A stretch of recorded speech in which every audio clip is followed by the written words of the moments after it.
Hello everyone, welcome to a very interesting edition of Supercast. With me today is Stephen Boss. How are you doing, Stephen? I'm doing pretty good. So, let's get right down to business. A whole lot of crazy stuff has been going on. While out hacks, you have Japan suffering nuclear meltdowns and tsunamis and raining dragons and tigers and lions, oh my, all over the place. Everything crazy.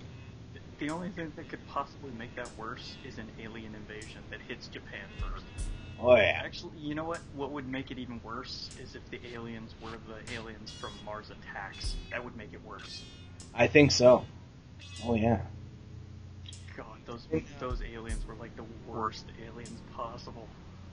It's been pretty crazy. Like a lot of people have speculated what's going to happen with video games and with anime and with manga. Like, how is this going to affect everything else? Well, a lot of games have been delayed, and some of the online games like Final Fantasy 11 and 14 have been taken offline completely. It could be that their servers were in the areas affected. Maybe, but I think it's more likely that it's because of the rolling blackouts. Yes. Well, from what I understand, that is necessary in order to try to maintain some kind of energy. Yeah, because otherwise they would not be able to produce enough. Yep. It's pretty crazy. Yeah, I think that reactor is going to melt down. I really think it's going to be bad. Well, it's like they're evacuating the people. Yeah. And you know right there that that's not a good sign when everyone's like, oh, we got to get the hell out of here.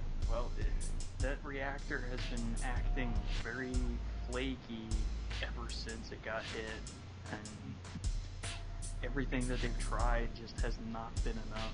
Yeah, I'm not sure if they have the resources to get that thing to be cool enough. I don't know. Not at the moment, no. Some kind of liquid nitrogen bomb or something. I don't even know if that would be enough. I'm not sure either. But it would be cool to say, like, hey, we're using liquid nitrogen. We're going to throw it down there, and we're going to see what... That would be cool. That would be the least of it. Would be cool. Well, I figure they have to use any means necessary to try to cool this. And it seems liquid nitrogen is better than just using regular seawater. It probably would be, but I don't know exactly how easily liquid nitrogen burns off. So I don't know how cool it would keep it. Yeah. So, those nuclear plants tend to run really hot, so I don't know. I'm really not sure what would be the best way to do it. The best way would have been if the backup generators had not been taken offline. Then they might have had a chance. But with all the backup generators and the backups just taken all offline at the same time, they got screwed bad. Yeah, while I was at PAX, I don't think anyone knew about it. Yeah, it's so weird. It's just, I can't believe it happened only a short, week or so ago. Yeah. It's one of those things that has the potential to change everything. Everyone will ask, where were you when this happened? I was at PAX, blissfully ignorant of what was going on. So weird that only a little over a week ago, everything was fine. Oh yeah. My understanding is that quake shifted the planet a bit. Our days are somewhat faster now. Huh. Yeah. Okay. Well, by a few milliseconds, I suppose, but, yeah, it adds up. Yeah, no, eventually it would, yeah. So, besides online MMOs, have any other games been affected by this? They canceled a game called Disaster Report, which was supposed to take place in a city immediately following a earthquake. Ooh. So, yeah, That makes would have been in poor taste. Yep. They also delayed Yakuza of the End, Okay. which set in post-apocalyptic Japan, so yeah. Yeah, you don't want to go there. Poor taste, yeah. Ooh, that's, Yeah.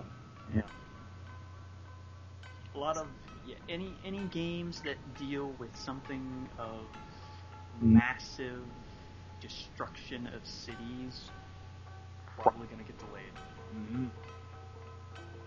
I wonder if Well, I don't know if there would be a new Godzilla game, but would that fall into the category as a game that probably wouldn't see? If it was set in Japan, probably. I suppose it makes sense. Yeah. Well, I don't know if I want to keep talking about all this depressing stuff. Oh yes. Let's move on here. Let's lighten the mood a little.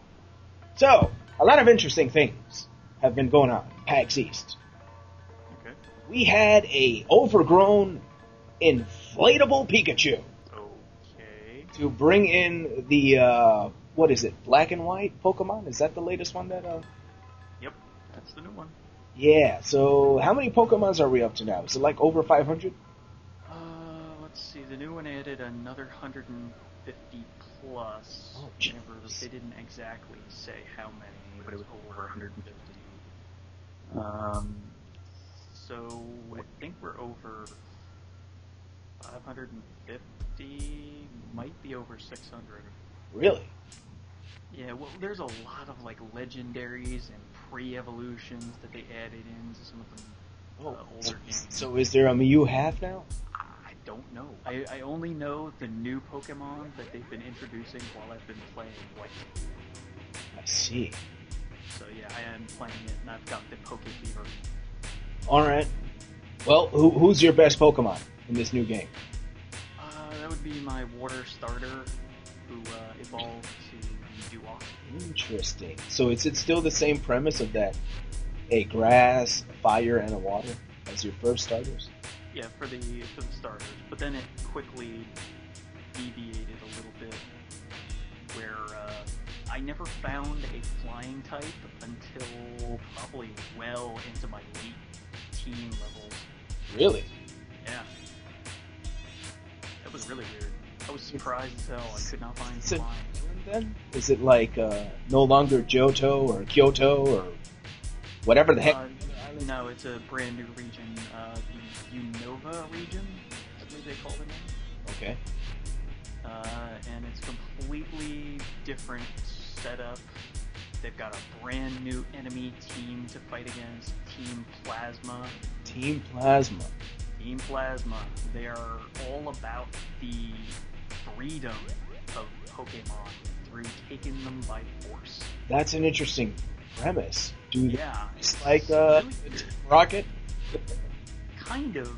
Oh yeah? They have slightly nobler ideals. Okay. It's really strange. But I'm going with it, and I'm rolling with it. I actually like where it's going. So, but yeah, a lot of 150 brand new Pokemon, and those are the only Pokemon you will encounter on your first run through that game. wow. Yeah. No repeat Pokemon from the older versions. Really? At least not until you complete the Elite Four. So hold on. Does that mean that you're just dependent on trading to get all the old ones? You can't even trade for the old ones until you finish the game the first time. You can't even trade? Nope. Well, not for older Pokemon. For newer stuff, you can trade right away. Okay. From as soon as you boot up the game, you can trade. So, for new stuff. if I wanted to get a Pikachu, you gotta wait till you I Elite bought Four this today, right? And I started playing. Yeah. If I wanted to add a Pikachu to my team, I would have to beat their version of the Elite Four to make it happen? Yep. Before that option opens up, you have to beat the Elite Four. Well, I guess they have a modern day equivalent to a Pikachu, I suppose. Yeah, no, they've got plenty of Pikachu equivalents. I'm hoping to eventually find a electric spider. Oh. Because that thing looked so damn awesome. Wait a minute. Do you have the option to fight Ash? I don't think so. I don't think he's in the game. You see, that is why we need a Pokemon Online. Yes. Talked about before. You know, I would settle for a good console version of the game as opposed to even being online. If it was just a console, full-on console version of a normal Pokemon adventure. No, my thing is this, right? Make it so that you can have your own gym, and you could pick like what hours you want to have it on. If you want to face me, you have to come within this time to this time. Otherwise, Oh God. Make it like that, so it's like that interactive. It's like, oh man, this guy lives on the west side, so I have to wake up at this time to challenge him. That actually might be something I could get behind. It just brings a new level to the game, and that's always a good thing. Yeah, it would be interesting to say the least. Oh yeah. Oh, and I'll say this: I didn't get to see too much because obviously I was in my own booth trying to pimp out my own game. I was surprised that you went there as an exhibitor. The support for Pokemon? Oh yeah. When I took my break, tons of people all around their area. Oh yeah. Yeah. The game is very, very well done as opposed to some of the previous ones.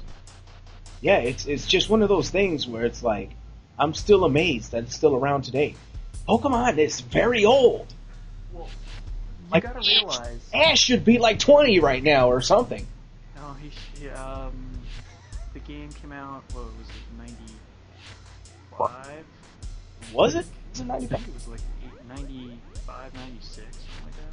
All I know is whenever it came out, that's when I started and ended my Pokemon fever. Well, so like 95, 96, basically it's been 15 years, 16 years at this point. So Ash would have started I think he started age 12, so he'd be 28. Yeah. Yep. Yeah, probably have a kid with Misty, and Maybe. Then their son or daughter would be on a Pokemon adventure. Probably. See, that's just crazy, man.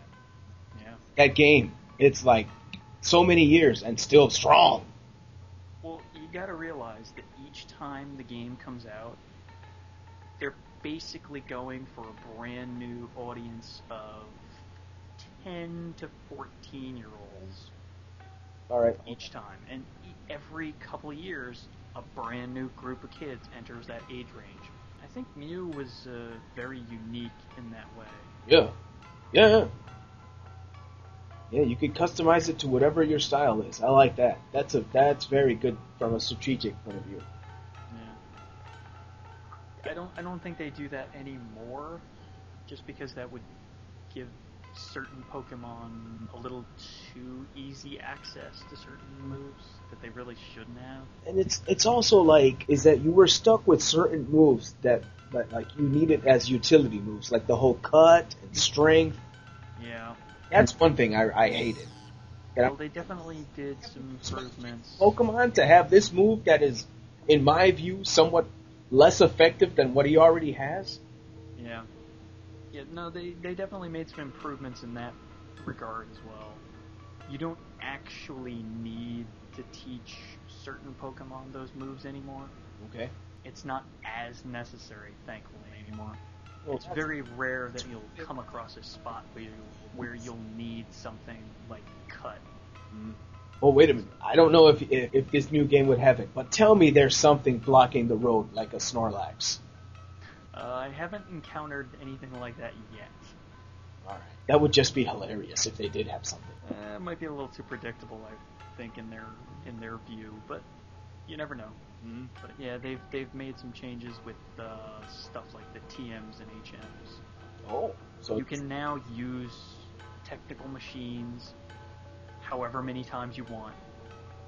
Infinite use. No longer are they one use. that's cool. I like that. Yeah, I like that so much. Now I'm actually using them a little bit more often because, oh, wow, I don't have to save it for the one Pokemon that I want to use this on. As soon as you get it, you have it permanently, and that's just so much better.